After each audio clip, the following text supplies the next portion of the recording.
There are moments when you react in ways that surprise even you. Your tone changes, your body tightens, your thoughts narrow. Later, you look back and wonder, why did I react like that? The situation did not seem serious enough. The response felt disproportionate, and yet, in the moment, it felt unavoidable.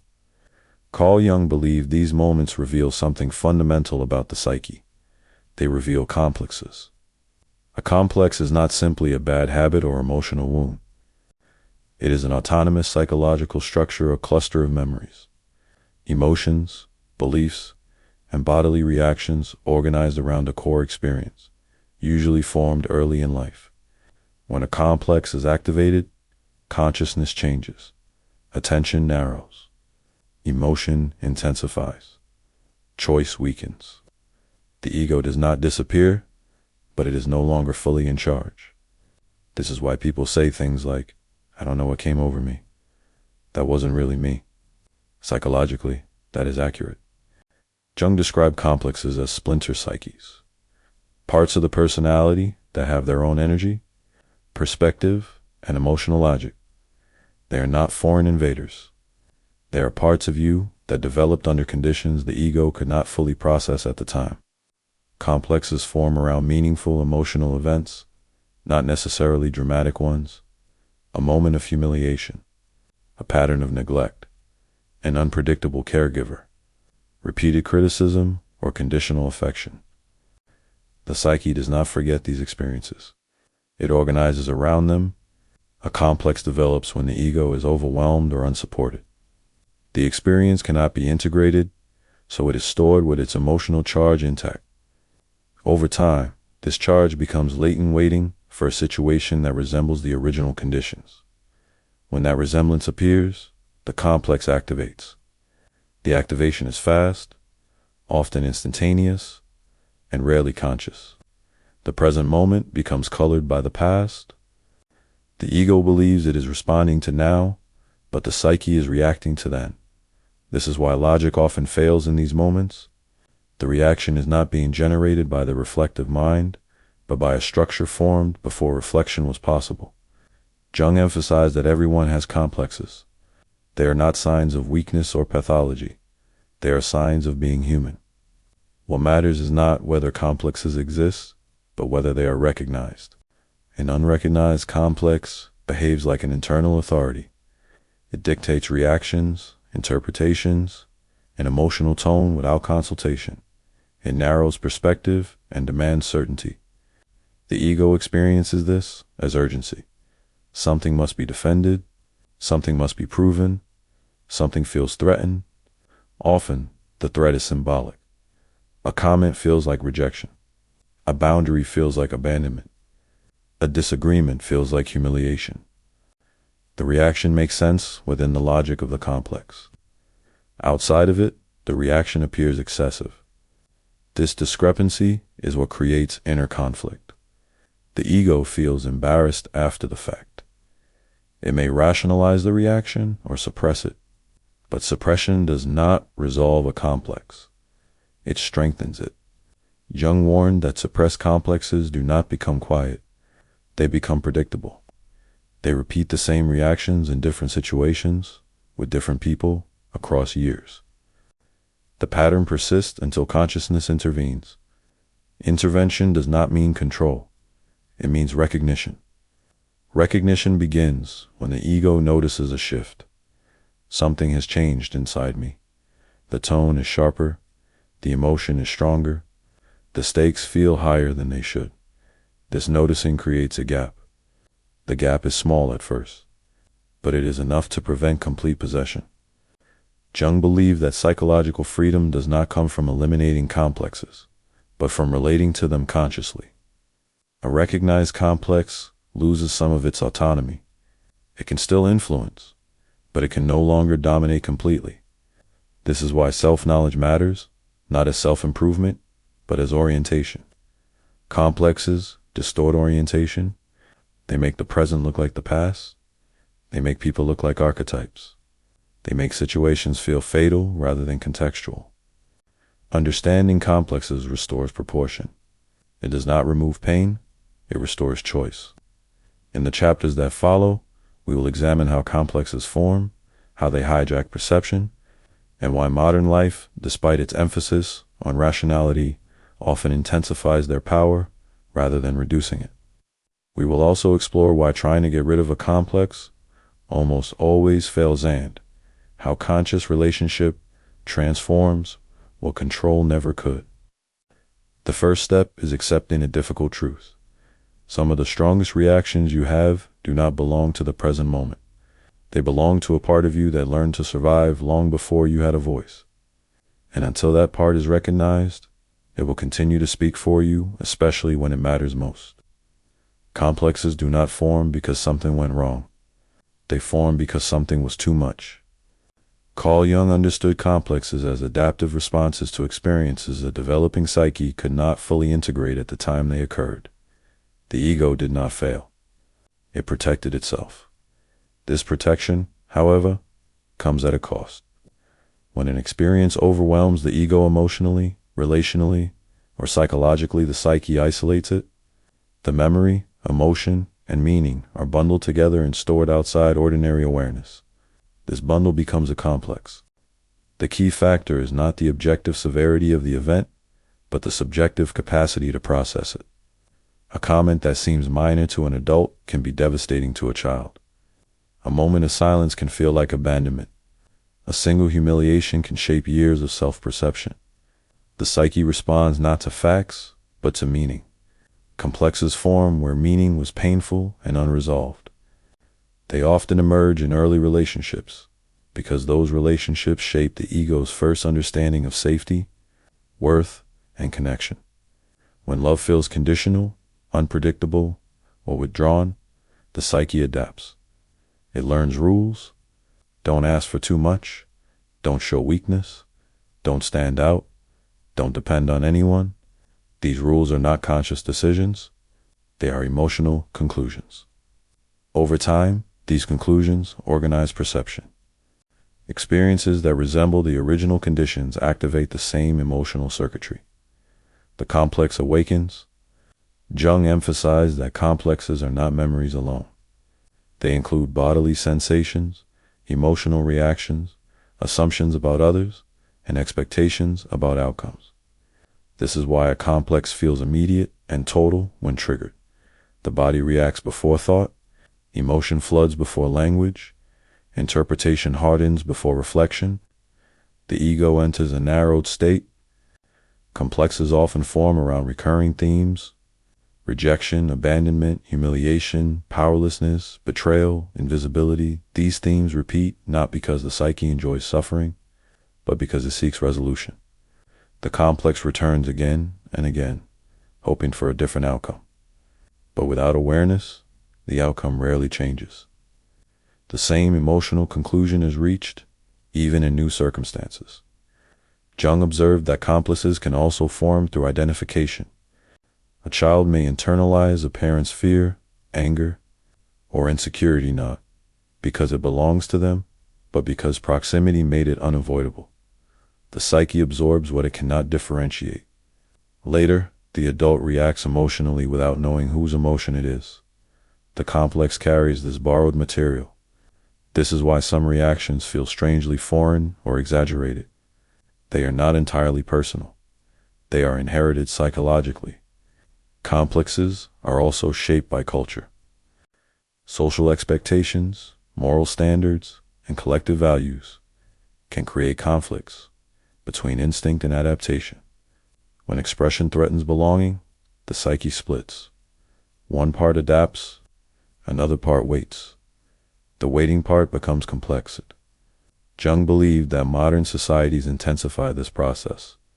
Emotional expression is often constrained, pathologized, or moralized. The psyche learns to hide rather than integrate. Hidden material does not dissolve. It organizes. This organization is efficient. The complex becomes a ready-made response system. When activated, it supplies interpretation, emotion, and behavior instantly. From the psyche's perspective, this efficiency is useful. From the ego's perspective, it feels like loss of control. Complexes are not malicious. They are protective systems that outlive their original context. They were formed to preserve connection, safety, or dignity. Over time, the conditions change, but the system remains. The ego grows, the complex does not. This mismatch creates tension. The adult ego wants nuance. The complex offers certainty. The ego wants proportion. The complex offers intensity. Jung believed that this tension is unavoidable. The psyche does not automatically update its protective strategies. Updating requires consciousness. Consciousness does not dissolve the complex immediately. It begins by seeing it. Seeing requires humility.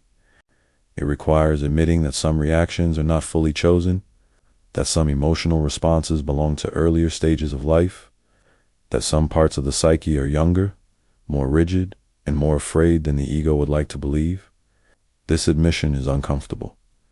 It challenges the illusion of autonomy, but it is also liberating. Liberation does not come from denying dependency or vulnerability. It comes from recognizing where they still operate unconsciously. The formation of complexes explains why people can be intelligent, reflective, and self-aware, still react in ways that feel primitive or disproportionate. Knowledge does not reach complexes automatically. Complexes are emotional structures. They respond to experience, not explanation.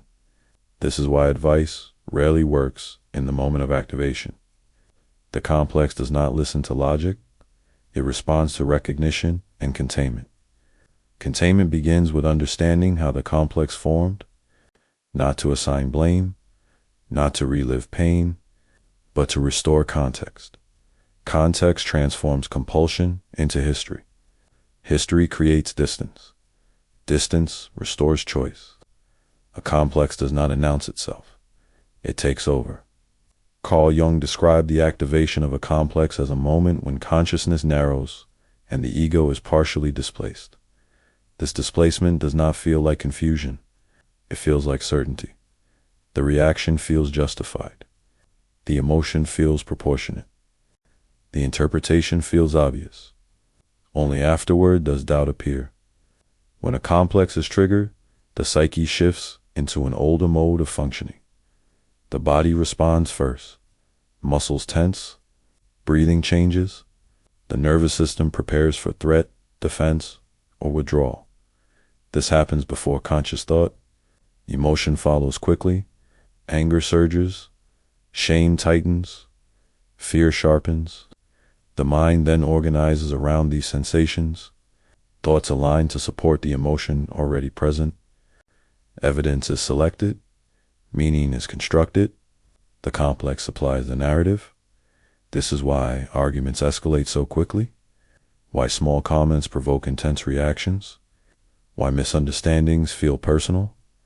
The present moment becomes a stage for unresolved past meaning. Jung emphasized that in these moments, perception is distorted, not intentionally, but structurally. The complex filters reality.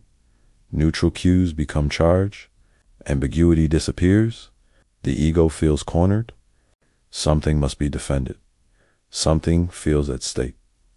Often, what feels at stake is not the relationship, the comment, or the situation, but an identity formed long ago. The complex defends that identity relentlessly. This defense explains why reasoning fails during activation. The ego is not engaging in dialogue. It is responding to an internal threat signal. Logic arrives too late. After the activation passes, the ego returns. Confusion sets in. Why did I react like that? Why couldn't I stop myself? Jung believed this confusion is a sign of regained consciousness, not weakness. It marks the boundary between the ego and the complex.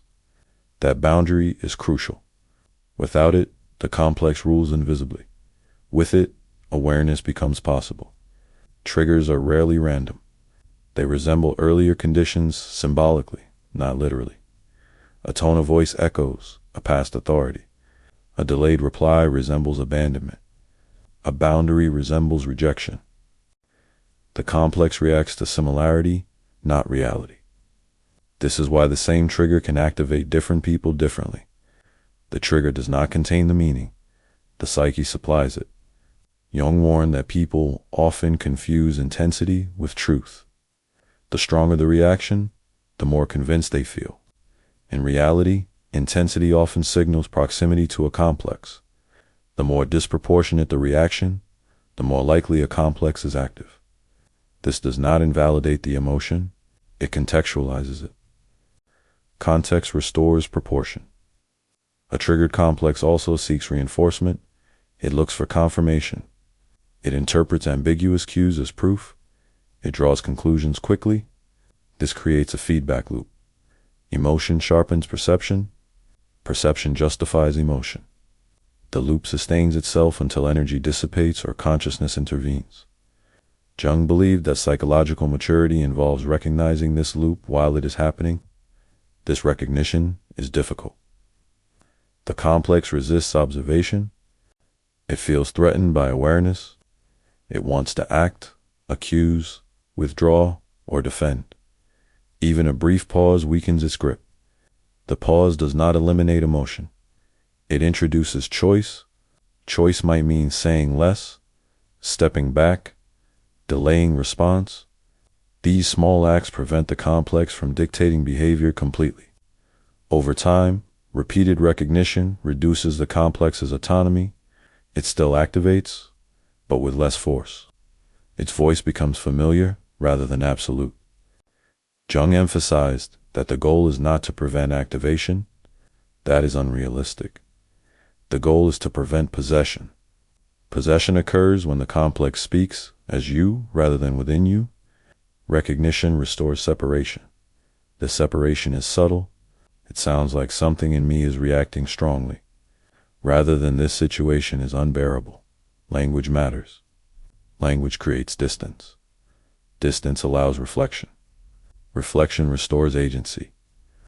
The most important moment in complex work is not insight after the fact. It is awareness during activation. That awareness does not come from willpower. It comes from familiarity. The ego learns the complex's patterns, themes, and triggers. Familiarity reduces surprise. Surprise fuels intensity. When surprise fades, the complex loses urgency. Jung believed that this process is slow and cumulative. Each recognized activation weakens the complex slightly. Each unconscious enactment strengthens it. This is why repeated reflection matters. Not to judge yourself, not to control yourself, but to know yourself. Knowing does not mean approving, it means acknowledging. Acknowledgement allows the psyche to reorganize itself without violence. Modern life did not eliminate complexes, it amplified them. Carl Jung warned long before the digital age that technological progress does not automatically lead to psychological integration. In many cases, it does the opposite. It increases stimulation while reducing reflection. Complexes thrive in this environment. They are activated by speed, comparison, and constant exposure conditions that leave little room for conscious mediation. Modern life moves faster than the psyche can process. Messages arrive instantly. Responses are expected immediately. Opinions circulate without pause. This pace favors reaction over reflection. When reflection disappears, complexes step in. They offer quick interpretations. They provide emotional certainty. They simplify complexity. The ego, under pressure, accepts these shortcuts. Social comparison intensifies this dynamic. Endless images of success, intimacy, confidence, and certainty circulate daily. The psyche absorbs these images unconsciously. They interact with existing complexes, reinforcing feelings of inadequacy, exclusion, or superiority. A rejection complex sees proof everywhere. A power complex feels constantly challenged. A worth complex never rests. The environment does not create these complexes. It feeds them. Jung believed that constant stimulation weakens the ego's capacity to contain emotion. The psyche needs periods of silence to integrate experience. Without them, unresolved material accumulates. Accumulated material organizes itself into complexes. Modern culture often discourages emotional ambiguity. Feelings must be expressed immediately or suppressed entirely. Neither option allows reflection. Immediate expression discharges tension without understanding. Suppression stores tension without resolution. Both strengthen complexes. Digital communication intensifies projection. Without tone, context, or embodied presence, the psyche fills in gaps with its own assumptions. Complexes eagerly supply meaning. A delayed response becomes rejection. A brief message becomes hostility. Silence becomes abandonment. The complex reacts as though the meaning were real. Jung emphasized that complexes distort time. They collapse past and present. A modern trigger awakens an old emotional reality. The psyche reacts as if nothing has changed. This collapse is harder to interrupt when life offers no pause. Modern identity also fragments attention. People shift rapidly between roles: professional, social, relational, digital. Each role activates different complexes. The ego moves constantly, rarely resting in a stable center. Without a center, the ego becomes reactive. Complexes fill the vacuum. Jung warned that when the ego lacks depth, it becomes vulnerable to possession not by archetypes alone, but by personal complexes seeking expression. Modern life also moralizes emotion. Certain feelings are labeled acceptable, others are pathologized or dismissed. This moralization pushes emotional material underground. Underground material does not weaken, it condenses. Condensed material activates explosively. This is why reactions feel sudden and disproportionate. The pressure has been building quietly. Jung believed that psychological health requires rhythm cycles of engagement and withdrawal, expression and reflection. Modern life disrupts this rhythm.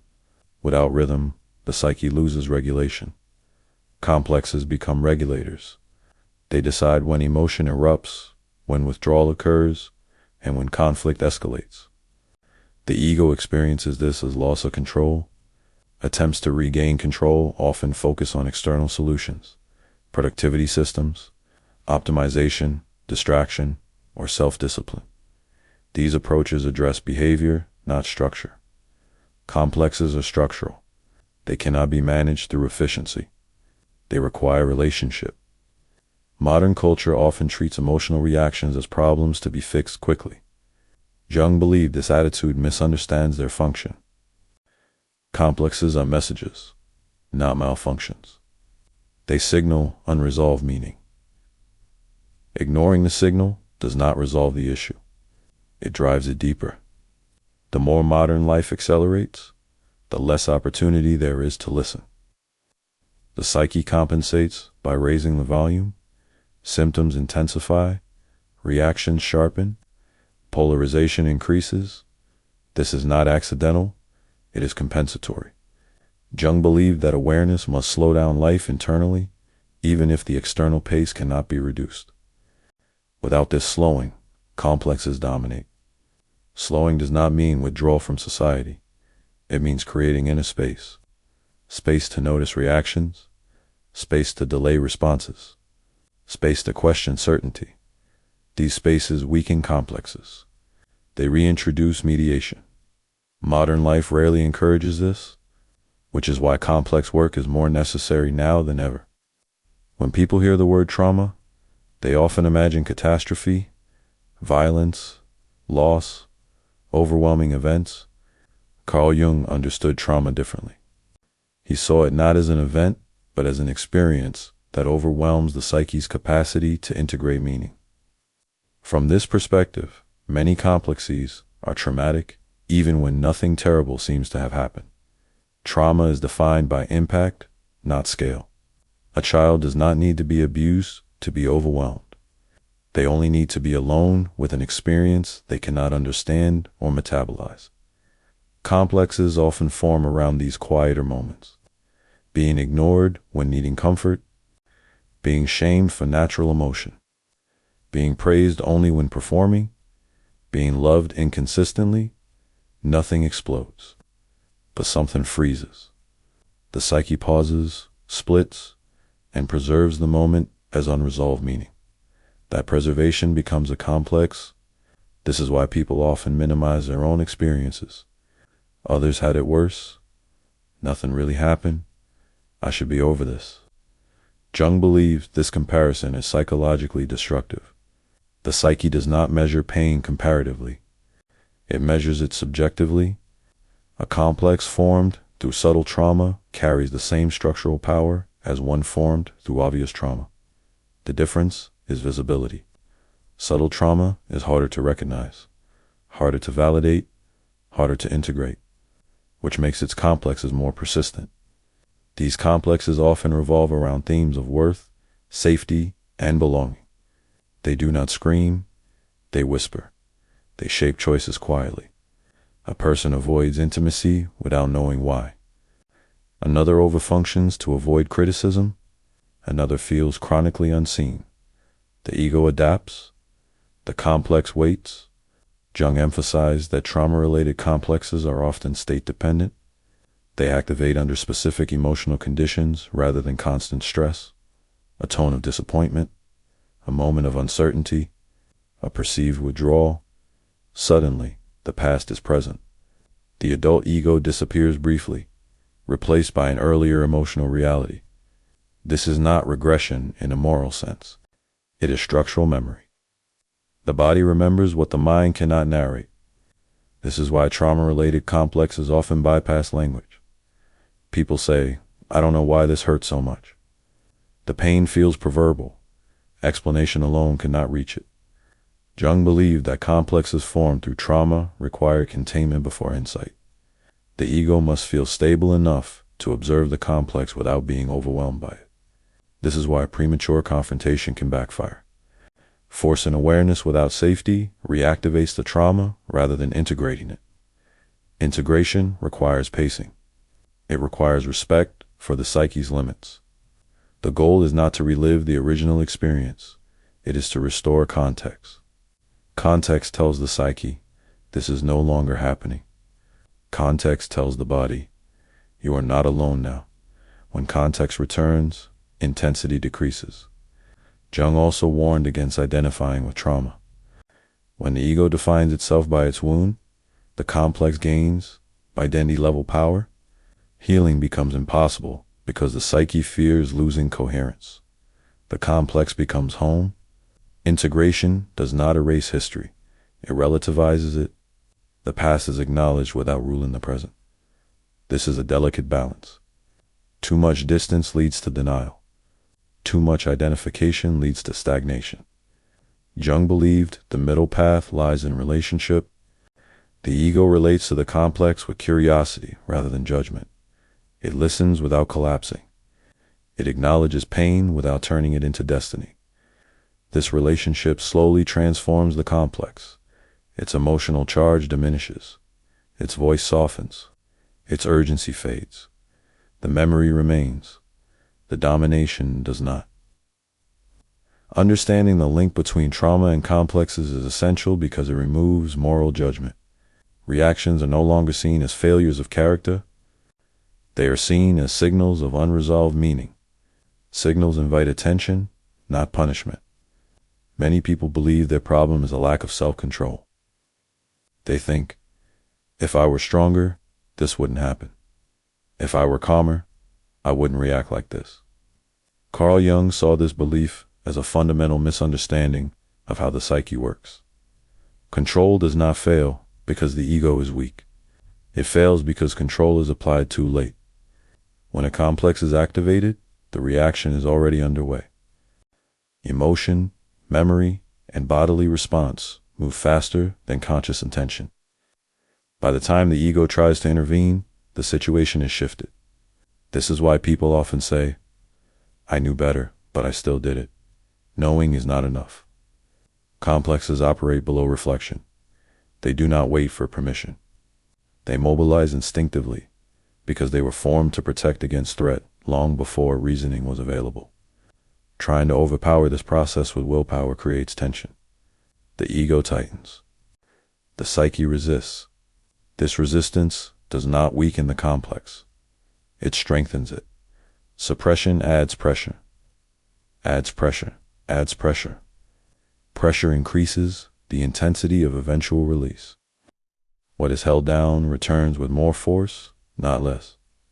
Jung believed that the modern obsession with control actually feeds complexes. The ego attempts to dominate inner life instead of understanding it. Emotional reactions become enemies rather than signals. When emotion is treated as a threat, the psyche escalates. Anger intensifies. Anxiety spreads. Shame deepens. The complex becomes louder because it is not being heard. True regulation does not come from domination. It comes from containment. Containment means allowing an emotional reaction to exist within awareness without immediately acting on it or trying to eliminate it. The ego stays present without resolving the tension too quickly. This feels uncomfortable.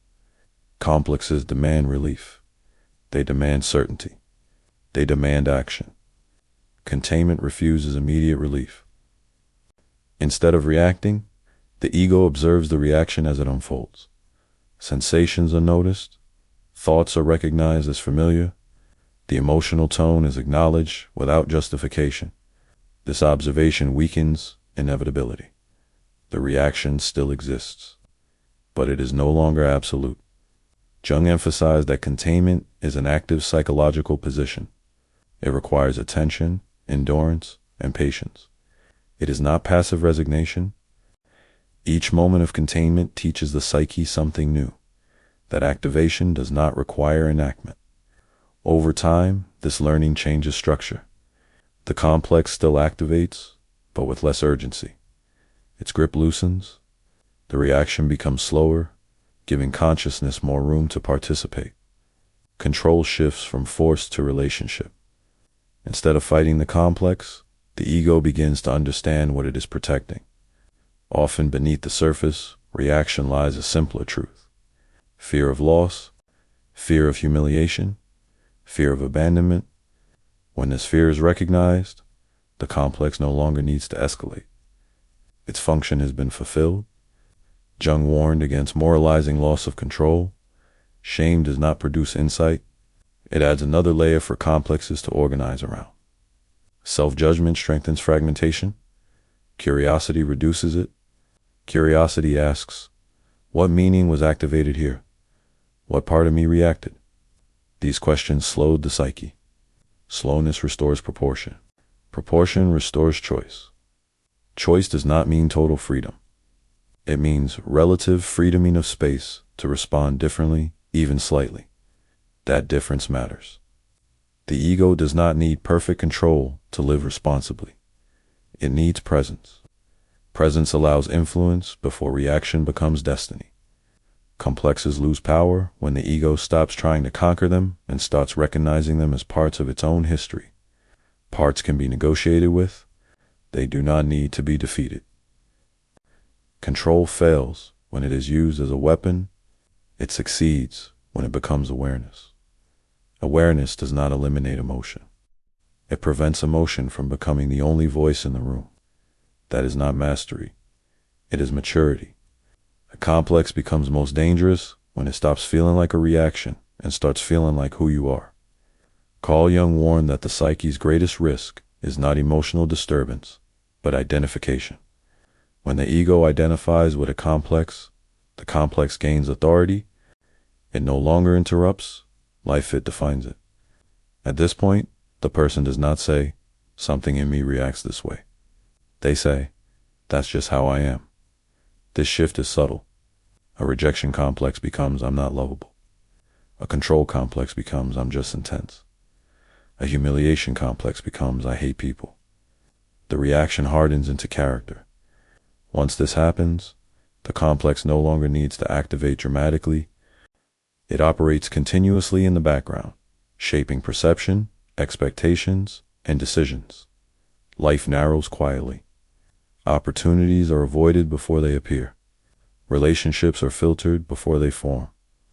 Risks are rejected before they are considered. The ego believes it is being realistic. Psychologically, it is being governed. Jung believed identification occurs when the ego is exhausted by repeated activation. Instead of confronting the complex again and again, it surrenders. It accepts the complex's worldview as truth. The surrender feels relieving. No more inner conflict. No more confusion. No more uncertainty. But the relief is deceptive. What disappears is not conflict, but possibility. When a complex becomes identity, development stalls. The psyche stops negotiating. The same emotional conclusions are applied to every situation, regardless of context. A single past meaning becomes universal. This is why some people seem emotionally frozen. They are not stuck because they lack insight. They are stuck because insight has been replaced by certainty. Certainty is comforting. It is also deadening. Jung emphasized that psychological growth requires the ego to remain relative aware that its perspective is partial. Complex identification eliminates relativity. It installs absolutes. Always rejected, never safe. People can't be trusted. These statements feel protective. They are also imprisoning. Once identity forms around a complex, the psyche resists change. Any experience that contradicts the complex is dismissed, minimized, or reinterpreted to preserve coherence. A kind gesture becomes manipulation. Success becomes temporary. Connection becomes threat. The complex defends its position, not out of malice, but out of fear. Fear that if it loosens, the original pain will return. Jung believed that this fear explains why people cling to identities that clearly cause suffering. The identity feels safer than uncertainty. The known pain feels preferable to unknown possibility. Breaking identification does not happen through argument. It happens through distinction. Distinction begins when the ego recognizes that a pattern is not a personality, a reaction is not a character, a defense is not a destiny. This recognition is destabilizing. If this is not who I am, then who am I? The psyche resists this question. It threatens coherence. But coherence built on a complex is fragile. It collapses under life's demands. True stability comes from flexibility, not fixation. Jung believed that individuation requires disidentification from complexes. Not rejection and separation, the ego steps back. The complex remains, but it no longer speaks as the whole. This separation reintroduces inner dialogue. The ego can question the complex without silencing it. It can listen without obeying. It can acknowledge fear without letting fear decide. Identity becomes layered again. This layering restores movement. Movement restores choice. Choice restores dignity. A person who is no longer identical with their complex can still feel anger, fear, or shame, but these states pass. They do not define the self. Life becomes less predictable. That unpredictability is frightening. It is also alive. Jung believed that becoming conscious of a complex is not enough. One must also become conscious of the temptation to identify with it. That temptation will return repeatedly, especially under stress, especially during loss, especially when old wounds are touched. Each time, the ego is offered a familiar role.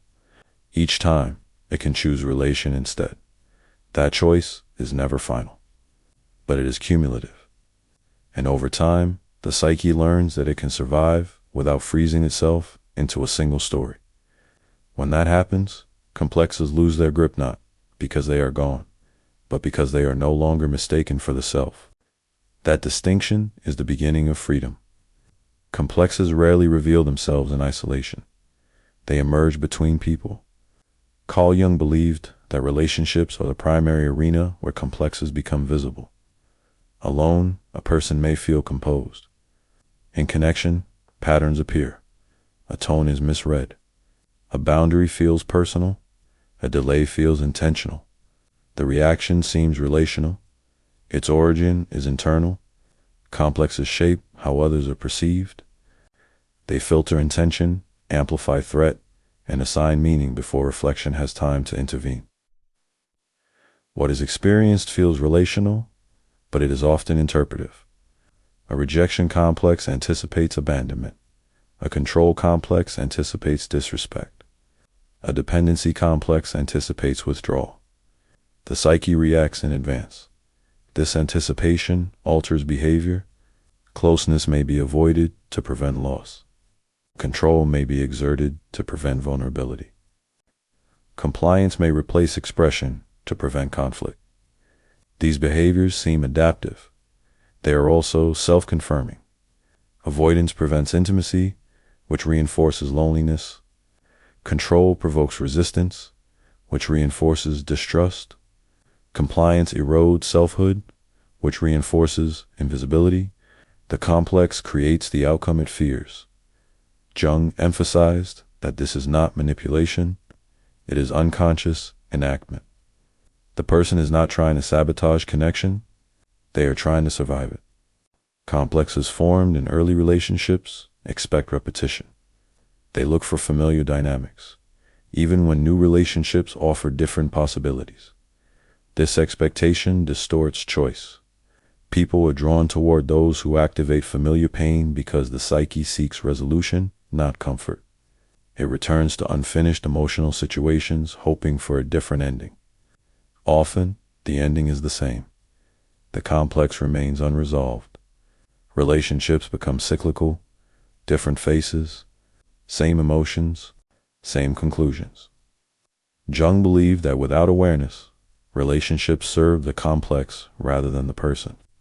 They become stages where unresolved material is reenacted. Awareness changes this dynamic. When the ego recognizes that a strong reaction may belong to an internal pattern, the relationship gains space. Interpretation slows, certainty softens. This does not eliminate conflict. It changes its quality. Instead of accusation, there is inquiry. Instead of withdrawal, there is pause. Instead of fusion, there is differentiation. Differentiation is crucial. It allows the other person to exist outside the complex's expectations. They are no longer required to carry unresolved meaning from the past. This is liberating for both sides. Jung believed that love matures only when complexes lose their authority. Before that, attraction often masks compulsion. Desire feels urgent because something unfinished seeks expression. When the complex loosens, desire becomes choice. Choice is quieter than compulsion. It is also more sustainable. Relationships shaped by complexes feel intense but unstable. Relationships shaped by awareness feel less dramatic but more resilient. The shift can feel disappointing at first.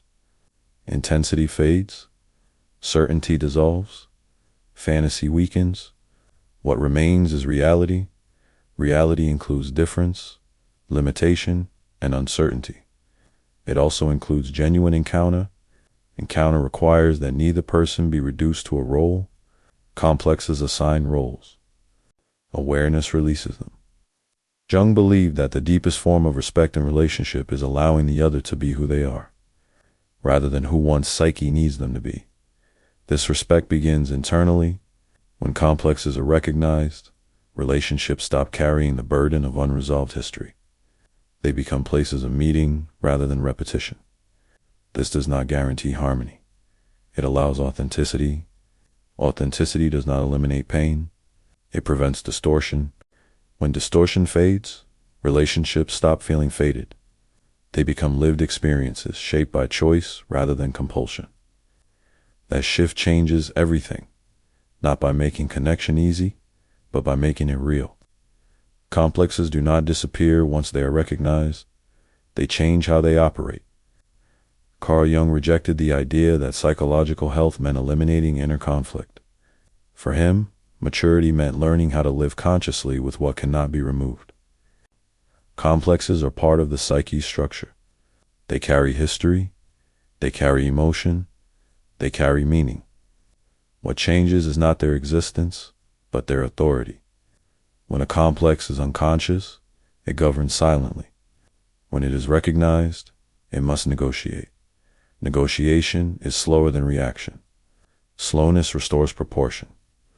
Living with complexes means accepting that certain situations will always carry charge. Certain themes will always evoke stronger responses. This acceptance is not resignation. It is realism. Jung believed that the ego becomes stronger not by denying vulnerability, but by anticipating it. Anticipation allows preparation. Preparation allows choice. A person who knows their patterns can notice early signs, a familiar tightening in the body, a recurring thought, a shift in tone. These signals appear before full activation. Catching them early changes everything. The reaction still arises, but it unfolds within awareness.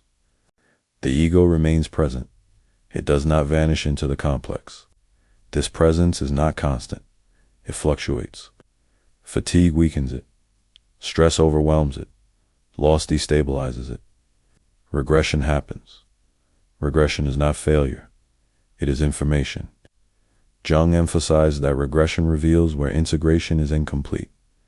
It points to areas that still require relationship rather than control. Living consciously with complexes means abandoning the fantasy of permanent mastery. There is no final state where reactions cease entirely. There is only earlier recognition and faster recovery. Recovery matters more than avoidance. A person who recovers quickly does less damage to themselves and to others than someone who never admits they were taken over. Responsibility begins after activation, not before. This reframes guilt. Instead of self-condemnation, there is accountability. One takes responsibility for behavior without assuming total control over emotion. This distinction is crucial. Jung believed that moral responsibility does not require emotional purity. It requires consciousness.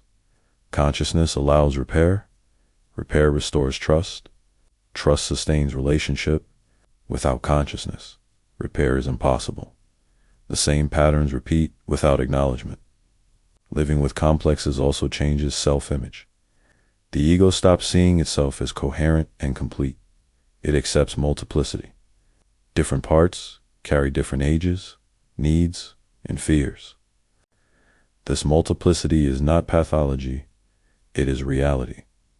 Psychological health is the ability to hold this inner diversity without fragmentation. The ego becomes a coordinator rather than a dictator. Coordination requires listening. Some parts are afraid, some are angry, some are exhausted. Listening does not mean obeying. It means considering. When parts are considered, they soften. Complexes escalate when ignored. They calm when acknowledged. This is why naming a reaction internally can be so powerful. This is my rejection complex speaking. This is my control complex reacting. The naming creates separation. Separation restores agency. Jung believed that a conscious relationship to complexes is what allows a person to age psychologically. Without it, people grow older while remaining emotionally repetitive. They repeat the same conflicts. They tell the same stories. They make the same choices. Awareness interrupts repetition, not instantly, gradually. Gradual change is sustainable. Sudden transformation often collapses. Living with complexes requires patience. It requires tolerating imperfection without surrendering to it. It requires humility, the recognition that consciousness is always partial. This humility prevents arrogance. Arrogance blinds the ego to its own limitations. Blindness invites possession. Possession feels powerful. It is also destructive. The goal is not to live without complexes. It is to live with them consciously. Consciously means that when they appear, they do not become the whole. They are experienced as parts within a larger field of awareness. That field expands with practice. The ego does not eliminate its shadows. It learns how to walk beside them. When this happens, life becomes less reactive and more responsive. Emotional life remains rich, but no longer chaotic. Depth replaces intensity. Stability replaces compulsion. Presence replaces control. This is not a cure. It is a way of living that allows the psyche to remain alive without being ruled by its own history. And that, for Jung, was the quiet mark of psychological maturity. What is not recognized does not disappear. It repeats. Carl Jung warned that ignored complexes do not remain dormant. They reorganize life quietly, shaping choices, relationships, and identity without ever announcing themselves. The cost is rarely immediate. It accumulates. People who ignore their complexes often describe their lives as functional but empty. They meet obligations, they perform roles, they remain outwardly composed. Inside, something feels stalled, meaning thins, curiosity fades, vitality narrows. This is not depression in the clinical sense, it is psychological constriction. Complexes that are ignored continue to seek expression. When they cannot enter consciousness, they act through repetition. The same conflicts appear in different forms. The same emotional conclusions are reached in new contexts. Different job, same authority conflict, different relationship, same abandonment, fear. The ego believes circumstances are the problem. The psyche knows otherwise. Jung believed that this repetition is purposeful. The psyche is not trying to punish. It is trying to be recognized. Repetition is the psyche's way of insisting on unfinished business. Ignoring complexes also erodes freedom. Choices appear available, but only a narrow range feels possible. Certain risks feel unthinkable. Certain desires feel forbidden. Certain conversations feel dangerous. Life becomes constrained by invisible boundaries. These boundaries are not imposed by reality. They are imposed by unresolved meaning. Jung observed that people often mistake these boundaries for personality traits. I'm just cautious. I don't trust Cicely. I'm not the emotional type. These statements feel stable. They are often defenses. When complexes are ignored, adaptation replaces authenticity. The ego learns how to function within the limits imposed by the complex. This functioning may be efficient. It is rarely fulfilling. Fulfillment requires movement beyond old conclusions. Movement threatens the complex, so the complex resists. This resistance shows up as anxiety, procrastination, cynicism, or sudden self-sabotage. Whenever life pushes toward expansion, the complex intervenes. Jung believed that many midlife crises are not crises of circumstance, but crises of neglected complexes. What was manageable in youth becomes unbearable when adaptation no longer satisfies. The psyche demands revision. If revision is refused, symptoms intensify. Burnout appears, irritability increases, desire collapses. The ego feels betrayed by life. Life feels indifferent. In reality, the psyche is demanding relationship. Ignoring complexes also affects ethical life. Unrecognized complexes project outward. What cannot be seen internally is seen as threat externally. Others are blamed for reactions they did not cause. Resentment builds, judgment hardens, empathy shrinks. The inner conflict becomes social. Jung believed that personal complexes, when ignored collectively, contribute to cultural polarization. The same dynamics play out at larger scales.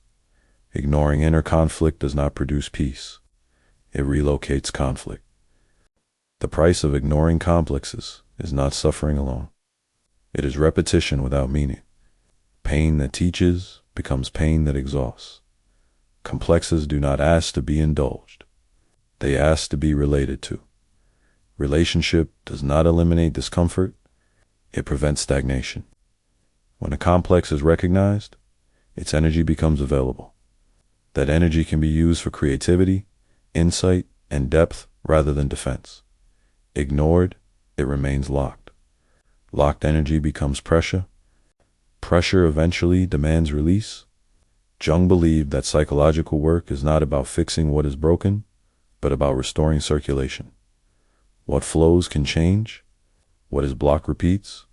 Ignoring complexes blocks flow. Attention restores it. Attention does not mean obsession. It means acknowledgement without judgment. It means allowing the psyche to speak without being shouted down by control or silenced by denial. This acknowledgement alters direction. Life begins to open, not dramatically, but subtly. Choices widen. Curiosity returns. Meaning thickens. The price of ignoring complexes is a life lived within invisible limits. The reward of recognition is not comfort, it is movement. And movement, not certainty, is what keeps the psyche alive. The work with complexes does not end in clarity. It ends in relationship.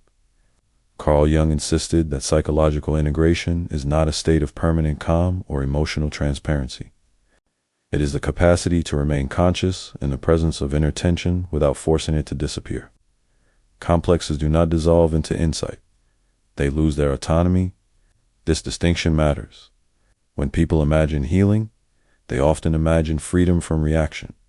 No triggers, no emotional hijacking, no inner conflict. Jung believed this fantasy is itself a defense. A psyche without tension would be a psyche without depth. Integration does not remove complexes from life. It changes how they participate in it. A complex that once dictated behavior now signals something. It announces where attention is needed. It marks a place where meaning is still alive. The reaction still arises. What changes is the aftermath. Instead of shame, there is reflection. Instead of repetition, there is adjustment. Instead of collapse, there is recovery. Recovery becomes faster. Faster recovery restores dignity.